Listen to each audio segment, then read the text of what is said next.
श्री परमात्मने नमः। गीता का सार अध्याय 10 श्लोक 39 दंड आदि विभूतियों का कथन।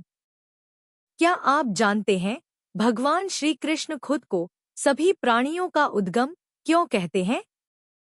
क्या हम सब वास्तव में उसी एक दिव्य स्रोत से आए हैं? जानिए आज के श्लोक में इस ब्रह्मा रहस्य का खुलासा।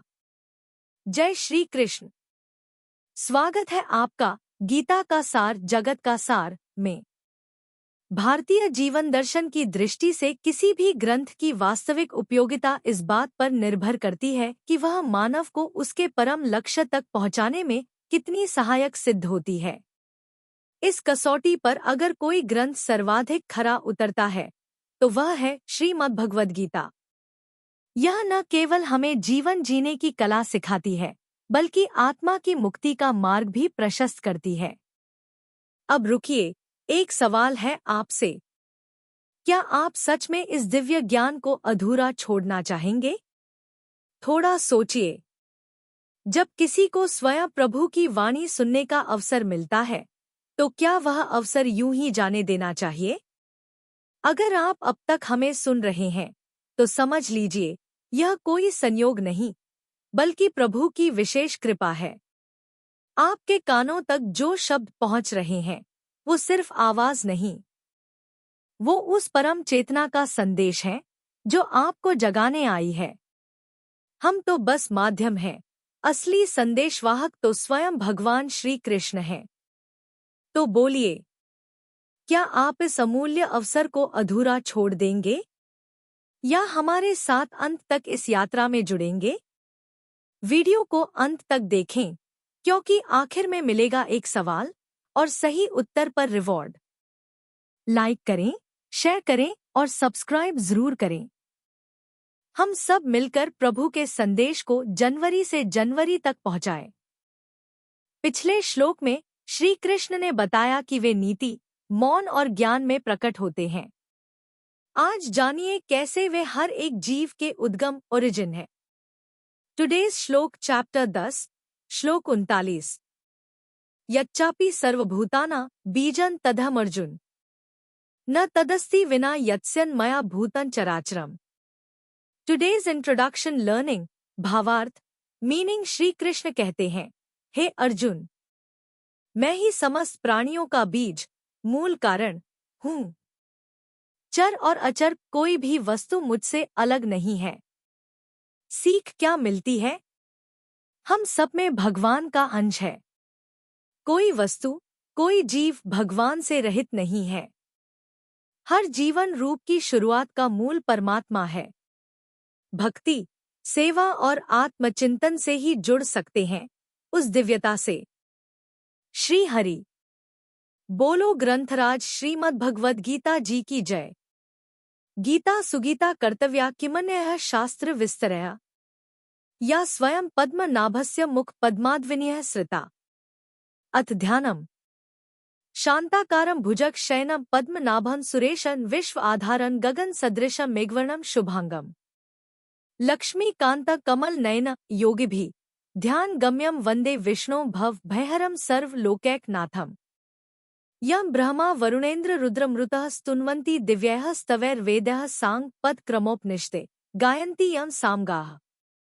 ध्यान अवस्थित तद्गतेन मनसा पश्यन्ति यं योगिनो यस्यान्तं न विदुः सुर असुरगणा देवाय तस्मै नमः।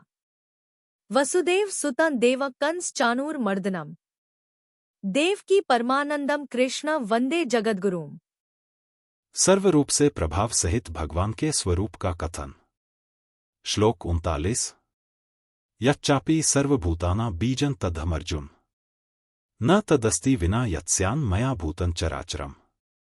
उच्चारण की विधि। यत् च अपि सर्वभूतानां बीजं तत् अहम अर्जुन न तत् अस्ति विना यत् स्यात् मया भूतं चराचरम्। 39 शब्दार्थ। च अर्थात और, अर्जुन अर्थात है अर्जुन, यत अर्थात जो, सर्वभूतानाम अर्थात सब भूतों की, बीजम अर्थात उत्पत्ति का कारण है, तत् अर्थात वह, अपि अर्थात भी, अहम अर्थात मैं ही हूँ, क्योंकि ऐसा, तत् अर्थात वह, चराचरम अर्थात चर और अचर, कोई भी, भूतम अर्थात भूत, न अर्थात नहीं, अस्ति अर्थात है, यत अर्थात जो, मया अर्थात मुझसे, विना अर्थात रहित, स्यात् अर्थात हो। अर्थ, और हे अर्जुन, जो सब भूतों की उत्पत्ति का कारण है वह भी मैं ही हूं, क्योंकि ऐसा चर और अचर कोई भी भूत नहीं है जो मुझसे रहित हो। 39। व्याख्या। भगवान ने 20वें श्लोक से 39वें श्लोक तक अपनी कुल 82 विभूतियों का वर्णन किया है, जैसे 20वें श्लोक में 4, 21वें श्लोक में 4, 22वें श्लोक में 4, 23वें श्लोक में 4, 24वें श्लोक में 3, 25वें श्लोक में 4, 26वें श्लोक में 4, 27वें श्लोक में 3, 28वें श्लोक में 4, 29वें श्लोक में 4, 30वें श्लोक में 4, 31वें श्लोक में 4, 32वें श्लोक में 5, 33वें श्लोक में 4, 34वें श्लोक में 9, 35वें श्लोक में 4, 36वें श्लोक में 5, 37वें श्लोक में 4, 38वें श्लोक में 4 और 39वें श्लोक में एक विभूति का वर्णन किया है। यच्चापि सर्वभूताना बीजं तदहम् अर्जुन। यहाँ भगवान समस्त विभूतियों का सार बताते हैं कि सबका बीज अर्थात कारण मैं ही हूँ। बीज कहने का तात्पर्य है कि इस संसार का निमित्त कारण भी मैं हूँ और उपादान कारण भी मैं हूँ, अर्थात संसार को बनाने वाला भी मैं हूँ और संसार रूप से बनने वाला भी मैं हूँ। भगवान ने 7वें अध्याय के 10वें श्लोक में अपने को सनातन बीज, 9वें अध्याय के 18वें श्लोक में अव्यय बीज और यहाँ केवल बीज बताया है। इसका तात्पर्य है कि मैं ज्यों का त्यों रहता हुआ ही संसार रूप से प्रकट हो जाता हूँ और संसार रूप से प्रकट होने पर भी मैं उसमें ज्यों का त्यों व्यापक रहता हूँ। न तदस्ति विना यत्स्यान्मया भूतं चराचरम। संसार में जड़ चेतन, स्थावर जंगम, चराचर आदि जो कुछ भी देखने में आता है वह सब मेरे बिना नहीं हो सकता। सब मेरे से ही होते हैं, अर्थात सब कुछ मैं ही मैं हूँ। इस वास्तविक मूल तत्व को जानकर साधक की इंद्रियां, मन, बुद्धि जहाँ ही जाए अथवा मन बुद्धि में संसार की जो कुछ बात याद आए उन सबको भगवान का ही स्वरूप माने। ऐसा मानने से साधक को भगवान का ही चिंतन होगा, दूसरे का नहीं, क्योंकि तत्व से भगवान के सिवाय दूसरा कोई है ही नहीं। यहाँ भगवान ने कहा है कि मेरे सिवाय चराचर कुछ नहीं है, अर्थात सब कुछ मैं ही हूँ, और 18वें अध्याय के 40वें श्लोक में कहा है कि सत्व, रज और तम इन तीनों गुणों के सिवाय कुछ नहीं है, अर्थात सब गुणों का ही कार्य है। इस भेद का तात्पर्य है कि यहाँ भक्ति योग का प्रकरण है। इस प्रकरण में अर्जुन ने प्रश्न किया है कि मैं आपका कहाँ कहाँ चिंतन करूं। इसलिए उत्तर में भगवान ने कहा कि तेरे मन में जिस जिसका चिंतन होता है वह सब मैं ही हूं। परंतु वहां 18:40 में सांख्य योग का प्रकरण है। सांख्य योग में प्रकृति और पुरुष दोनों के विवेक की तथा प्रकृति से संबंध विच्छेद करने की प्रधानता है। प्रकृति का कार्य होने से मात्र सृष्टि त्रिगुणमयी है, इसलिए वहां तीनों गुणों से रहित कोई नहीं है, ऐसा कहा गया है। एक इदम गुणमयम विद्धि त्रिविधम मायाकृतम। श्रीमद्भा 0:11-28। 7। विशेष बात।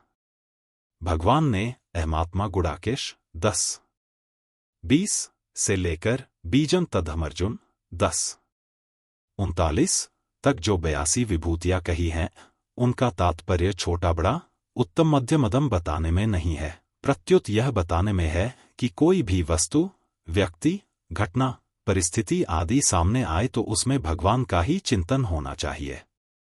2 यच्च किंचिंच जगत सर्वं दृश्यते श्रूयते पीवा अंतर्बहिश्च तत्सर्वं व्याप्य नारायणः स्थितः। महानारायणोपनिषद 11:6। यह जो कुछ भी जगत देखने या सुनने में आता है इस सब को बाहर और भीतर से व्याप्त करके भगवान नारायण स्थित हैं। कारण कि मूल में अर्जुन का प्रश्न यही था कि आपका चिंतन करता हुआ मैं आपको कैसे जानूं और किन किन भावों में मैं आपका चिंतन करूं। 17वां श्लोक। उस प्रश्न के उत्तर में चिंतन करने के लिए ही भगवान ने अपनी विभूतियों का संक्षिप्त वर्णन किया है। जैसे यहाँ गीता में भगवान ने अर्जुन से अपनी विभूतियां कही हैं, ऐसे ही श्रीमद्भागवत में 11वें स्कंध के 16वें अध्याय में भगवान ने उद्धव जी से अपनी विभूतियां कही हैं। गीता में कही कुछ विभूतियां भागवत में नहीं आई हैं और भागवत में कही कुछ विभूतियां गीता में नहीं आई हैं। गीता और भागवत में कही गई कुछ विभूतियों में तो समानता है, पर कुछ विभूतियों में दोनों जगह अलग अलग बात आई है। जैसे गीता में भगवान ने पुरोहितों में बृहस्पति को अपनी विभूति बताया है, पुरोदसा च मुख्यम विद्धि पार्थ बृहस्पतिम 10:24, और भागवत में भगवान ने पुरोहितों में वशिष्ठ जी को अपनी विभूति बताया है, पुरोदसा वशिष्ठोहम 11:16-22। अब शंका यह होती है कि गीता और भागवत की विभूतियों का वक्ता एक होने पर भी दोनों में एक समान बात क्यों नहीं मिलती। इसका समाधान यह है कि वास्तव में विभूतियां कहने में भगवान का तात्पर्य किसी वस्तु, व्यक्ति आदि की महत्ता बताने में नहीं है, प्रत्युत अपना चिंतन कराने में है। अतः गीता और भागवत दोनों ही जगह कही हुई विभूतियों में भगवान का चिंतन करना ही मुख्य है। इस दृष्टि से जहां जहां विशेषता दिखाई दे, वहां वहां वस्तु, व्यक्ति आदि की विशेषता न देखकर केवल भगवान की ही विशेषता देखनी चाहिए और भगवान की ही तरफ वृत्ति जानी चाहिए। परिशिष्ट भाव संपूर्ण प्राणियों की उत्पत्ति के 4 खाने स्थान हैं। 1. जरायुज, जेर के साथ पैदा होने वाले मनुष्य, गाय, भैंस, भेड़, बकरी आदि। 2. अंड जंडे से पैदा होने वाले पक्षी, सांप, गिलहरी, छिपकली आदि। 3. उद्भिज्ज, पृथ्वी का भेदन करके ऊपर की तरफ निकलने वाले वृक्ष, लता, दूब, घास, अनाज आदि। और 4. स्वेदज, पसीने से पैदा होने वाले जू, लीक आदि तथा वर्षा में जमीन से पैदा होने वाले केंचुए आदि जीव। इन 4 स्थानों से 84 लाख योनियां पैदा होती हैं। इन योनियों में 2 तरह के जीव होते हैं, स्थावर और जंगम। वृक्ष, लता, दूब, घास आदि एक ही जगह रहने वाले जीव स्थावर हैं और मनुष्य, पशु, पक्षी आदि चलने फिरने वाले जीव जंगम हैं। इन जीवों में भी कोई जल में रहने वाले हैं, कोई आकाश में रहने वाले हैं और कोई भूमि पर रहने वाले हैं। इन 84 लाख योनियों के सिवाय देवता, पितर, गंधर्व, भूत, प्रेत, पिशाच, ब्रह्मराक्षस, पूतना, बालग्रह आदि कई योनियां हैं। इन संपूर्ण योनियों के बीज अर्थात मूल कारण भगवान हैं। तात्पर्य है कि अनंत ब्रह्मांडों में अनंत जीव हैं, पर उन सबका बीज एक ही है। इसलिए सब रूपों में एक भगवान ही हैं, वासुदेवः सर्वम्। जैसे बीज से खेती होती है, ऐसे ही एक भगवान से यह संपूर्ण संसार हुआ है। जिस प्रकार बाजरी से बाजरी ही पैदा होती है, गेहूं से गेहूं ही होता है, पशु से पशु ही होते हैं, मनुष्य से मनुष्य ही होते हैं, इसी प्रकार भगवान से भगवान ही होते हैं, अर्थात संसार रूप से भगवान ही प्रकट होते हैं। जैसे सोने से बने गहने सोना रूप ही होते हैं, लोहे से बने औजार लोहा रूप ही होते हैं, मिट्टी से बने बर्तन मिट्टी रूप ही होते हैं, रुई से बने वस्त्र रुई रूप ही होते हैं, ऐसे ही भगवान से होने वाला संसार भी भगवद रूप ही है। लौकिक बीज से तो एक ही प्रकार की खेती पैदा होती है। जैसे गेहूं के बीज से गेहूं ही पैदा होता है, ऐसा नहीं होता कि एक ही बीज से गेहूं भी पैदा हो जाए, बाजरी भी पैदा हो जाए, मोठ भी पैदा हो जाए, मूंग भी पैदा हो जाए। सबके बीज अलग अलग होते हैं, परंतु भगवान रूपी बीज इतना विलक्षण बीज है कि उस एक ही बीज से अनेक प्रकार की सृष्टि पैदा हो जाती है। गीता 14वें अध्याय का 4था श्लोक। और सब प्रकार की सृष्टि पैदा होने पर भी उसमें कोई विकृति नहीं आती, वह ज्यों का त्यों रहता है, क्योंकि वह बीज अव्यय है। गीता 9वें अध्याय का 18वां श्लोक। और सनातन है। गीता 7वें अध्याय का 10वां श्लोक। संबंधब आगे के श्लोक में भगवान अपनी दिव्य विभूतियों के कथन का उपसंहार करते हैं। आज की जीवन समस्या और समाधान। समस्या, हम खुद को तुच्छ समझते हैं, दूसरों में अच्छाई नहीं देख पाते, जीवन की शुरुआत और अंत से डरते हैं। समाधान, अपने अंदर ईश्वर को पहचानिए। सब में एक ही बीज भगवान है, यह भाव अपनाइए। जीवन का हर पल ईश्वर से जुड़ने का अवसर है। डर नहीं, श्रद्धा से जीवन जिए। आज के शॉर्ट्स में पूछे गए सवाल था, भगवान श्री कृष्ण ने कहा है कि वे किसका बीज हैं? अ. केवल देवताओं का। बी. सभी चराचर जीवों का। सी. केवल मनुष्यों का। डी. केवल ज्ञानियों का।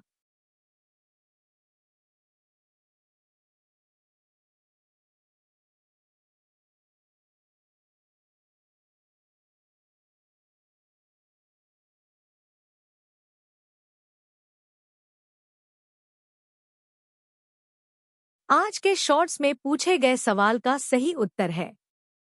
सही उत्तर है बी. सभी चराचर जीवों का। व्याख्या: श्लोक में स्पष्ट कहा गया है, सर्वभूताना बीजं तद्यम्, अर्थात मैं सभी जीवों का बीज हूँ, चाहे वो चर हो या अचर, यानी जो भी प्राणी, वस्तु या चेतना इस ब्रह्मांड में विद्यमान है, उसका मूल कारण स्वयं ईश्वर है। क्या आप जानते हैं, भगवान की महिमा का कोई अंत नहीं? कल जानिए श्री कृष्ण कैसे कहते हैं कि वे अनंत है। श्लोक 40 में। अगर आप हमारे ज्ञान से प्रेरित होकर श्रीमद् भगवद गीता का सार और दैनिक जीवन में उपयोग सीखना चाहते हैं, तो नीचे दिए लिंक से पढ़ें ये पुस्तकें।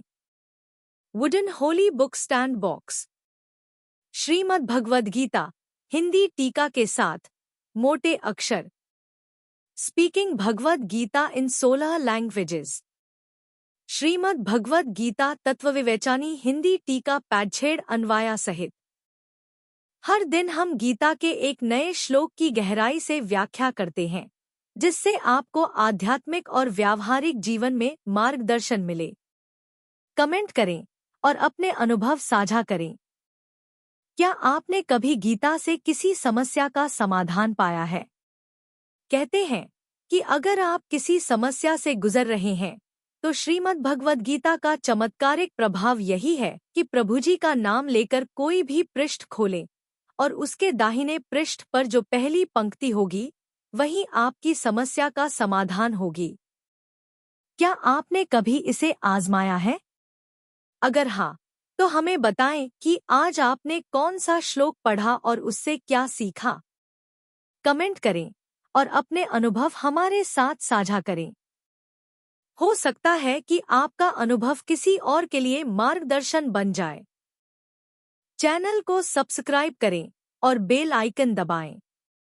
यदि आप इस दिव्य यात्रा का हिस्सा बनना चाहते हैं, तो तुरंत चैनल को सब्सक्राइब करें और नोटिफिकेशन ऑन करें। आपका समर्थन हमें प्रेरित करता है कि हम गीता के इस अद्भुत ज्ञान को हर घर तक पहुंचा सकें। अगर आज का श्लोक आपके मन को छू गया हो, तो वीडियो लाइक करें, 2 लोगों को शेयर करें और कमेंट में अपना उत्तर जरूर लिखें। हर दिन सीखते रहिए। गीता कहती है, जो अपने मन को जीतता है, वह स्वयं भगवान से जुड़ जाता है। जय श्री कृष्ण। मिलते हैं अगले वीडियो में। तब तक के लिए श्री कृष्ण के आशीर्वाद से जीवन में सकारात्मक बदलाव लाएं और गीता ज्ञान को अपनाएं। जय श्री कृष्ण। हर हर गीता। हर घर